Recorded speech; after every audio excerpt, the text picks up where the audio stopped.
Existem outros fatores biológicos envolvidos, fatores esses, como já coloquei, são mais estruturais, envolvendo as questões do neurodesenvolvimento, no caso da esquizofrenia, e da neurodegeneração do cérebro, questões envolvendo de forma mais grosseira, estrutural, e que também outros aspectos que também percebem-se num quadro de uma doença crônica como a esquizofrenia, além de fatores psicológicos, ou seja, que envolvem a maneira como a pessoa vai se relacionando consigo e com o mundo, fatores que dizem respeito à base como ela estrutura a sua personalidade, como ela lida com frustrações e com as situações diversas da existência, e obviamente outros fatores ambientais que dizem respeito, em especial à dieta, por exemplo, a maneira como nós nos alimentamos, da qual nós fazemos uso, que tipo de hábitos, sejam eles saudáveis ou não,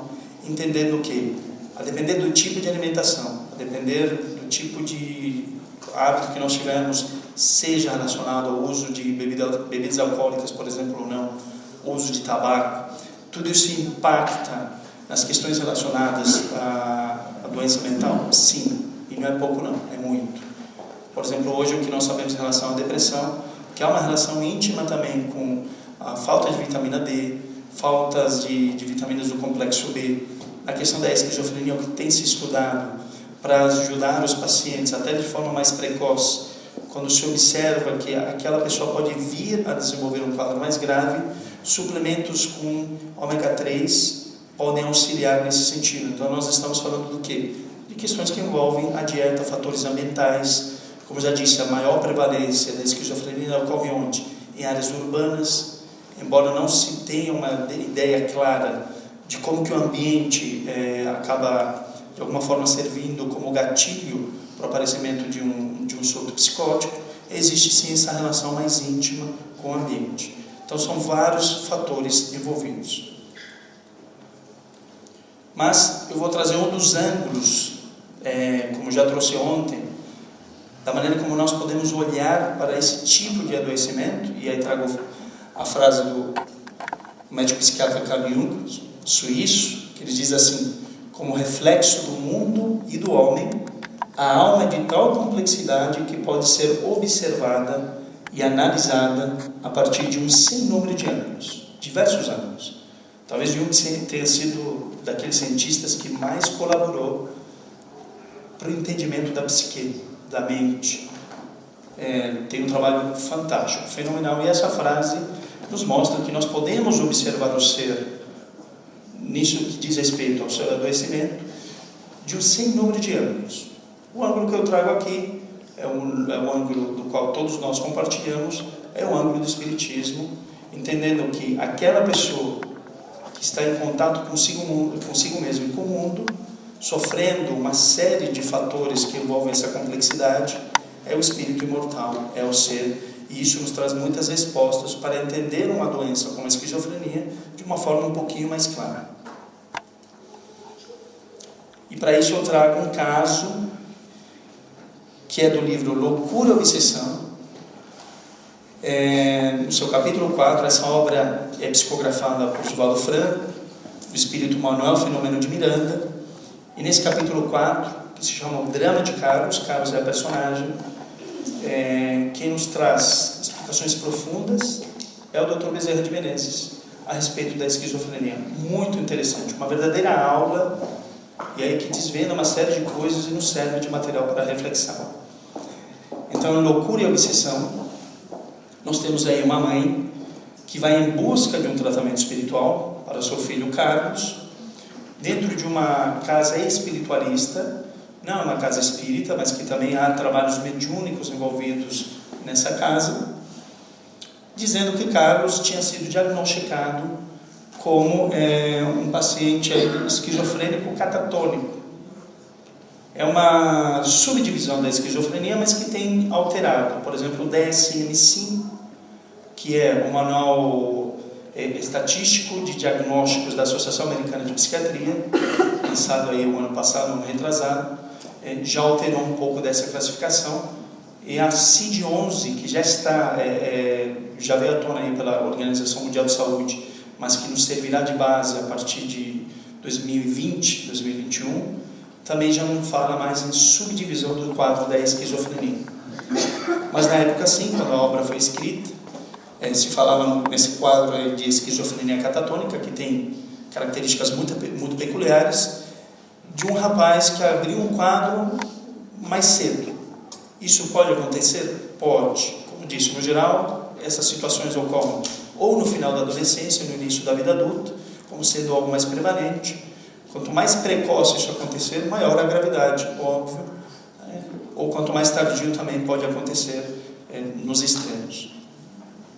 Então, Carlos é portador desse quadro de esquizofrenia, as explicações nos são dadas pelo espírito do Dr. Bezerra de Menezes. E ele nos cita aqui Bleuler, Eugen Bleuler, não é a pronúncia adequada que vocês estão acostumados, mas o que Dr. Bezerra de Menezes nos fala sobre Bleuler, que foi uma figura importantíssima dentro da psiquiatria, em termos históricos, por tudo aquilo que ele nos traz no entendimento da esquizofrenia. Ele fala que Bleuler foi quem mais penetrou nas causas da esquizofrenia do ponto de vista científico. Vejam, nós estamos falando de alguém que é do final do século XIX, início do século XX, e até hoje tinha quem mais penetrou nessas causas científicas no entendimento dessa doença tão complexa que é a esquizofrenia. E continua. Quem foi Bleuler? 1911. Ele traz a sua monografia falando sobre a demência precoce ou o grupo das esquizofrenias. Por quê? Anteriormente a esquizofrenia tinha o nome de demência precoce. Justamente por ser uma doença neurodegenerativa, e obviamente que eles não tinham os elementos que nós temos hoje, não existia uma tomografia que você observava que existia a degeneração precoce, mas o que se observava com o tempo. Isso na época era muito interessante, porque eles conseguiam acompanhar o paciente, seja se ele ficava internado durante muito tempo, como que essa doença ia evoluindo. E não tinha os recursos terapêuticos que nós temos hoje, não existiam as medicações. Então o impacto neurológico era maior e se dava de forma mais precoce. Então eles observavam que existiam sintomas que eram muito parecidos com as demências. Ontem foi feita uma pergunta sobre doença de Alzheimer, que é uma demência, uma doença neurodegenerativa. Daí o nome demência precoce. Mas que ele vai trazer o termo e vai cunhar o termo esquizofrenia. Portanto, a partir daquele momento ele vai fundar a visão contemporânea sobre essas psicoses. Ele observa que existe uma dissociação das faculdades psíquicas como principal característica. E aí coloquei que dentro das características das psicoses, o que nós temos é uma alteração no campo do pensamento, tem as alucinações, tem os delírios, então isso caracterizaria essa dissociação das faculdades mentais. E ele coloca sintomas fundamentais como autismo, afrouxamento dos laços associativos do pensamento, alteração do afeto e avolição. Por que autismo? Autismo no sentido de que a pessoa com o tempo se isolava, ia se isolando e contactuava pouco, tinha dificuldades no contato com o outro. Então autismo aqui é como se fosse o sintoma, ele não fala da doença autismo. Autismo aqui nesse sentido. Afrouxamento dos laços associativos do pensamento, ou seja, aquele pensamento mais bizarro, a dificuldade de você encadear uma série de ideias, significa que havia um afrouxamento desses laços. A pessoa com o tempo não conseguia trazer com muita clareza aquilo que ela estava pensando. E uma alteração do afeto e a volição. A questão do afeto é muito interessante porque afeto é aquilo que modula o humor, ou seja, eu posso estar dizendo para vocês aqui que eu estou muito feliz, mas o meu afeto, que é aquilo que demonstra a maneira como eu estou me sentindo, não diz nada. Ou seja, eu falo que eu estou feliz, mas eu estou muito sério. Eu falo que estou muito alegre, estou muito sério. Eu digo que estou muito triste, mas eu estou muito sério. A pessoa tem dificuldades de mostrar de fato como ela se encontra. Isso nós chamamos ou de distanciamento afetivo, né, ou um afeto mais embotado. A pessoa tem dificuldades de mostrar aqui a maneira como ela está se sentindo de fato. E a volição, ou seja, a negação da volição, a negação da vontade, marcado aí por essas alterações cognitivas que se observam ao longo do tempo. Então esse cientista ele marca o entendimento da esquizofrenia a partir disso, lembrando que esquizofrenia significa na sua mente um rompimento da mente, entre aspas. Tudo bem até aqui? Ótimo. Então vamos dando continuidade às explicações do Dr. Bezerra de Menezes em relação à esquizofrenia. O que ele nos diz? Que ainda há muito campo a desbravar em razão de as suas origens profundas se encontrarem íncitas no espírito que delinque. Ou seja, onde estão as raízes profundas do adoecimento desse ser? Nele mesmo, no espírito imortal. Embora exista uma série de fatores que contribuem na presente existência para que aquela doença apareça, que nós vemos tem os aspectos genéticos, outros aspectos biológicos, psicológicos e ambientais, o adoecimento está no íntimo daquele indivíduo, estão íncitas no espírito, como ele vai colocando, que delinquam-se, ou seja, no sentido de afastamento das leis naturais, das leis universais, das leis morais. A consciência individual, representando de algum modo a cósmica, vejam que interessante, a consciência individual representando de algum modo a cósmica. E ontem eu trouxe um trecho do primeiro capítulo do Pensamento e Vida de Emmanuel que diz o quê? Mente é o espelho da vida em toda parte. Talvez entendendo vida como sendo o próprio Deus, a própria divindade, dentro daquela ideia, daquele conceito que o Espiritismo nos traz na sua primeira parte, das questões de que Deus está em tudo e em todos, um conceito um pouco distinto das filosofias religiosas de uma forma geral, em que nós colocamos Deus como se fosse uma figura que a tudo vai determinando, e o conceito filosófico da divindade no Espiritismo é diferente. Encontro Deus aqui? Sim, porque Deus está em tudo. Esse é um conceito filosófico da doutrina espírita. Está em tudo, ele vibra. É uma energia, uma força no qual em todo nós vamos encontrar Deus. Então, de alguma forma, a consciência individual ela vai refletir a consciência cósmica. Justamente porque a criatura reflete na sua intimidade o próprio Criador. Então, a consciência individual não se poupa quando se descobre em delito. Mais um conceito interessante, mostrando que as questões da culpabilização daquele ser diz respeito a ele mesmo. Ninguém o culpa. Não existe um juiz dizendo você fez isso ou você fez aquilo.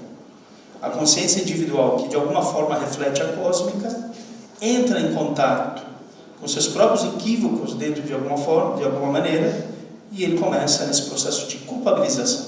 Então ele não vai se culpar quando se descobre um delito, quando percebe aí que de alguma forma se equivocou. Isso após a liberação da forma física, engendrando mecanismos de autorreparação ou que lhe são impostos pelos sofrimentos advindos da estância do além-túmulo.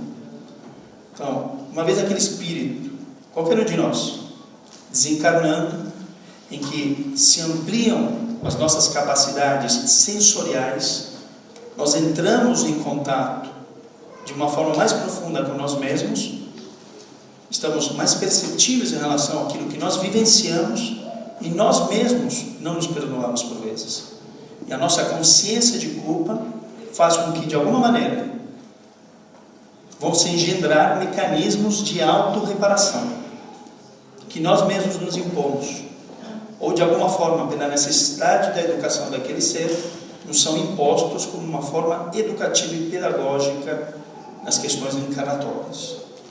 Dr. Bezerra nos diz isso já lançando a semente de que, quando nós conversamos, falamos sobre uma doença tão grave quanto a esquizofrenia, falamos de uma doença de origem reencarnatória. Como disse, e como já tinha colocado ontem, isso não se dá da noite para o dia. Isso de alguma forma foi sendo construído. E ele continua: sejam, portanto, quais forem os fatores que propiciam a instalação da esquizofrenia no homem, o que desejamos é demonstrar que o espírito culpado é responsável pela alienação que padece no corpo. Ou seja, quais foram os fatores que vão propiciar, que de alguma forma são os fatores de risco na instalação dessa doença no homem. Portanto, ele fala do ser encarnado, com aqueles inúmeros fatores que são fatores de risco e que fazem de alguma maneira com que esse adoecimento ele surja. O espírito culpado, ou seja, o espírito que vai se culpando, que vai se sentindo responsável pelas questões que ele mesmo provocou, vai padecer esse tipo de alienação, de rompimento um pouco com a realidade, sendo as suas causas atuais consequências diretas ou não do passado. Entendendo que, quando se fala de consequências diretas ou não do passado, aquilo que Emmanuel nos fala do processo de adoecimento, em que toda doença tem os seus ascendentes espirituais, mas nem toda doença tem as suas origens espirituais. O que ele quer dizer com isso? É um pouco daquilo que também coloquei ontem sobre a loucura, entre aspas, do cérebro, como traz a espiritualidade a Kardec, e a loucura em termos de obsessão. Em consequência, essas relações que vão se estabelecendo ao longo do tempo. A questão aqui se trata de um espírito enfermo, com consequências aí no corpo físico, e trazendo prejuízos marcantes.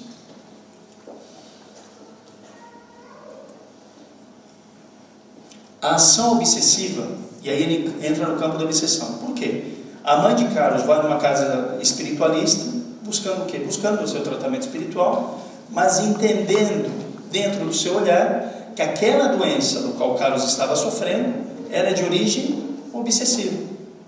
Como muitos de nós também, por vezes, vai buscar a casa espírita pensando, vou buscar um tratamento lá, porque o que eu estou sofrendo, qualquer um está sofrendo, é obsessão. Ponto. Não consigo enxergar que, por vezes, sim, existe uma doença instalada e que a ação obsessiva ela vai agravar aquilo que já existe, mas não é causa, é agravamento. Então o Dr. Bezerra nos diz: a ação obsessiva por parte dos cobradores desencarnados contribui, isso é muito interessante, para o baixo consumo de oxigênio, anemia secundária e outros distúrbios. Ou seja, a ação obsessiva ela vai contribuir para prejuízos físicos, orgânicos importantes daquele espírito encarnado, mas não é causa da esquizofrenia. E aí ele aprofunda um pouquinho mais e nos fala que vai contribuir para o baixo consumo de oxigênio. Onde? No cérebro. Então a ação fluídica do obsessor ele vai prejudicar com que oxigênio e com que outros nutrientes que deveriam alimentar a célula não cheguem da forma mais adequada, contribuindo para uma anemia secundária. Secundária o quê? A ação obsessiva. Anemia, ou seja, vai haver aí, ele vai ter prejuízos na hemoglobina, que são substâncias do sangue e tal, e portanto ele vai ter comprometimento cerebral importante, entre outros distúrbios, porque a ingestão dos fluidos perniciosos intoxicam, levando os órgãos a funcionamento alterado, inclusive a lentidão do fluxo sanguíneo com a ingerência fluídica no sistema enzimático do organismo. As enzimas, que são as proteínas celulares, que ajudam muito no funcionamento da célula, tudo isso será prejudicado pela ação dos fluidos desses cobradores desencarnados. Ou seja, o espírito, as suas questões mais íntimas, íncitas, como diz o Dr. Bezerra de Menezes, desenvolve a doença, com impacto importante no corpo físico, trazendo todas aquelas alterações que dentro da ciência nós conhecemos, do neurodesenvolvimento e da neurodegeneração, e a ação obsessiva piora aquilo que já está ruim. Então é um fator a mais dentro daquilo que é apresentado pelo espírito imortal. E trago esse gráfico, entendendo a relação complexa entre espírito e corpo físico, nos quais as matrizes psíquicas temos o corpo mental como envoltório sutil da mente, o perispírito como envoltório sutil do espírito, e o corpo mental que antecede a formação do perispírito, um pouco daquilo que já coloquei ontem.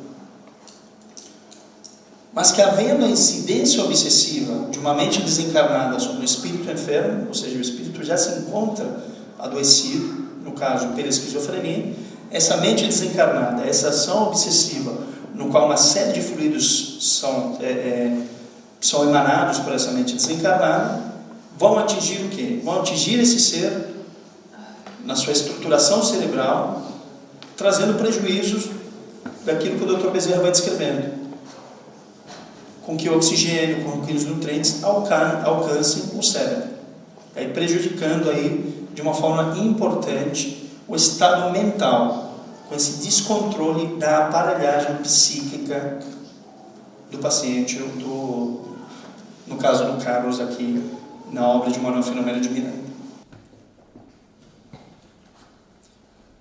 Isso, de alguma forma, nos leva a crer que muito desses fenômenos de alucinação são porque, por vezes, aquele espírito adoecido, portador de uma doença grave como a esquizofrenia, está vendo quem?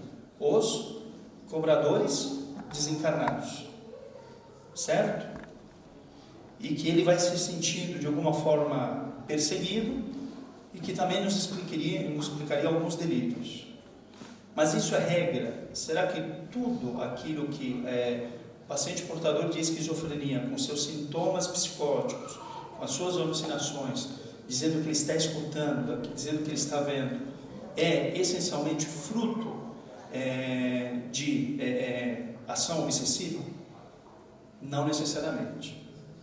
E olha o que nos diz Emmanuel, no livro Consolador, a questão 52. A primeira parte que ele aborda o tema da psicologia. A alucinação é sempre um fenômeno intrinsecamente espiritual. Por quê? Porque somos espíritos. Quem vivencia a alucinação é o espírito. Portanto, ele intrinsecamente é espiritual. Mas pode nascer de perturbações estritamente orgânicas, que se façam reflexas no aparelho sensorial, viciando o instrumento dos sentidos, por onde o espírito se manifesta. Então vejam só que interessante. Nem toda alucinação visual ou auditiva é fruto de uma ação de obsessores. Ela pode ser de origem orgânica. Se é um espírito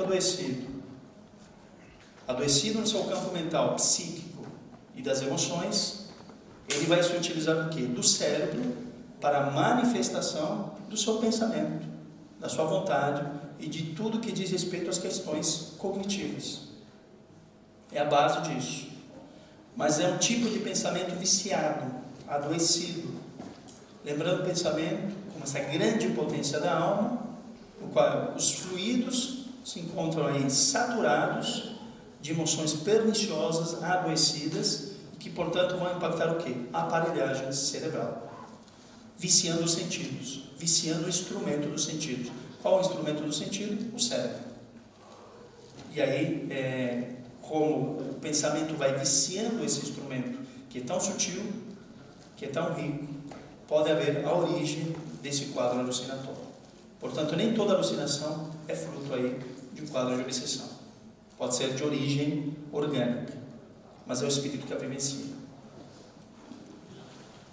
Mas dentro das considerações, falando sobre tudo isso, um pouco sobre a gênese da doença, entendendo que é estritamente espiritual, em especial nos quadros psicóticos mais graves, como a esquizofrenia. Trouxe a esquizofrenia, mas os sintomas em si podem ser observados em diversas situações. Quadros de estresse mais graves, por exemplo, podem fazer com que a pessoa ela alucine, com que em algum momento ela pode ter uma alteração do tamanho do juízo da realidade. Quadros depressivos mais graves, mesmo no transtorno afetivo bipolar e assim por diante. Então, sintomas psicóticos podem ser observados em diversas patologias. E o uso de substância também. Quem faz uso de cocaína, quem faz uso de maconha, quem faz uso de álcool, podem ter quadros aí psicóticos? Sim, podem ter. Mas no que diz respeito à esquizofrenia, essa doença grave e mais conhecida das síndromes psicóticas, nós percebemos que as origens vão se encontrando lá atrás, nas questões que envolvem a reencarnação, o processo reencarnatório desse espírito, e que, portanto, se manifestam na presente existência. mas considerando, por exemplo, o acompanhamento dessa pessoa, desse ser, das questões terapêuticas envolvidas. Isso é fundamental. Vou tratar exclusivamente um paciente portador de uma doença grave dessas na casa espírita? Somente na casa espírita? Não. O tratamento médico é fundamental, é importante. Quando se fala da terapêutica espírita, se fala da terapêutica complementar espírita. E como eu costumo dizer, aquilo que complementa não exclui. Isso é óbvio, mas nem sempre. Já tive diversas situações nas quais, pelo menos isso aconteceu, e já aconteceu não uma ou duas ou três vezes, mas várias vezes, a casa espírita desencorajando aquela pessoa a buscar o tratamento médico, interpretando aquilo que eles observam como sendo o quê? Um quadro de obsessão, um quadro de uma mediunidade desajustada e que poderia ser somente aí tratado no âmbito da casa espírita, nos trabalhos mediúnicos. Então eu lembro claramente de um caso de um paciente que me procurou com uma história de 10 anos de sintomas psicóticos, já tinha chegado no limite e foi procurar auxílio médico, porque durante esses 10 anos nunca tinha buscado nada. O pai espírita, a mãe católica, o pai nunca apareceu nas consultas, a mãe sempre esteve lá presente. E o pai sempre interpretou aquela situação como ele sendo aí portador de uma mediunidade de desequilíbrio, um quadro aí obsessivo mais grave, e que ele se curaria, entre aspas, onde? Casa espírita. E quando esse menino me procura, ele diz assim: eu escuto mais de 40 vozes e eu não consigo dormir. Óbvio, quem conseguiria dormir com 40 pessoas falando no teu ouvido? Nitidamente, pela história de vida daquele paciente, por várias situações que estão envolvidas naquele contexto, percebia-se que sim, que existia uma incidência obsessiva grave. Existia. Mas só isso? Não. Eu lembro que quando esse paciente iniciou o tratamento, um mês depois, com o uso de uma medicação X, dessas mais de 40 vozes, reduziu para 2. Então, reduziu bem.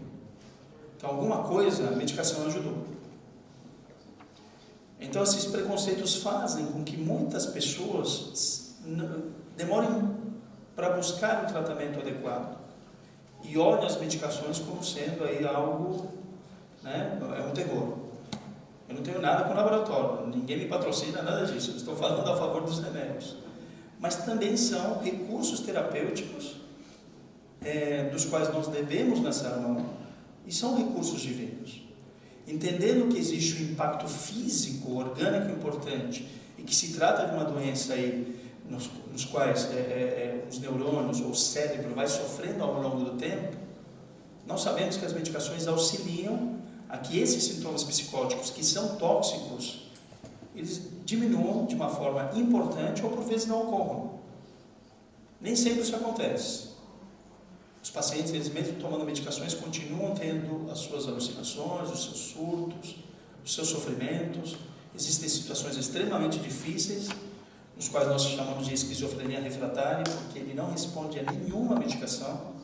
São quadros realmente complexos, nos quais você chega num momento em que começa a buscar outras alternativas, mas que são muito difíceis, mas no geral, eles respondem ao uso das medicações. Para aquilo que diz respeito aos sintomas positivos, porque para sintoma negativo não existe nada em termos medicamentosos. O que nós fazemos obviamente, buscar para aquela pessoa recursos terapêuticos que envolvem a psicologia, a terapia ocupacional, o apoio da enfermagem, da assistência social, para poder ampará-lo da forma mais ampla possível e estimulá-lo cada vez mais em termos cognitivos. Isso auxilia muito para que esse paciente, com o longo do tempo, também tenha maior autonomia. E, em paralelo, fazendo uso, obviamente, das medicações que vão atuar no sistema nervoso central, no cérebro, na parte dos neurotransmissores, que são as substâncias que permitem com que haja essa comunicação entre os neurônios e que, de alguma forma, ele se mantenha relativamente bem. Lembrando que o espírito interfere no corpo físico e vice-versa. Essa relação é muito íntima enquanto estamos encarnados. Então, ter o equilíbrio físico, orgânico, entendendo em especial aquilo que Emmanuel nos diz, que muitas das alucinações podem ter origem no campo orgânico, as medicações são um recurso precioso, porque vai lhe trazer o equilíbrio que o espírito necessita para ele poder se manifestar através do seu corpo físico. Então, tendo mais equilíbrio, as suas faculdades mentais têm um instrumento mais apropriado. Então, o tratamento é fundamental. E desde que possível, complementá-lo, por que não? Com a assistência que as casas espíritas podem fornecer, isso é ótimo. Por quê? Entendendo não só para os trabalhos de desobsessão, porque embora possam sim haver, ou pode haver algum quadro obsessivo, alguma incidência obsessiva, isso não é regra, não é regra, nem sempre existe. Mas a terapêutica do passe, que é a imposição de mãos, que pelo menos no Brasil, algumas universidades já têm feito alguns estudos muito interessantes, mostrando que ajudam a diminuir os níveis de estresse, os níveis de ansiedade. Para pacientes que vivenciam essas situações de uma forma corrente, o passe se mostra uma terapêutica muito interessante. Até porque ele tem uma ação, além de ter uma ação orgânica, física, porque tem uma ação nas matrizes psíquicas, no corpo mental, que vai anteceder a formação do perispírito. Então, essa dinâmica dos fluidos ajuda muito para que, por vezes, esses sintomas, inclusive, diminuam. Então, a terapêutica complementar espírita ela vai se mostrando muito interessante nesse sentido, seja pelo passe, seja pela própria água fluidificada, enfim, seja pelos trabalhos de desobsessão, quando necessários. Mas, acima de tudo, o quê? O Evangelho.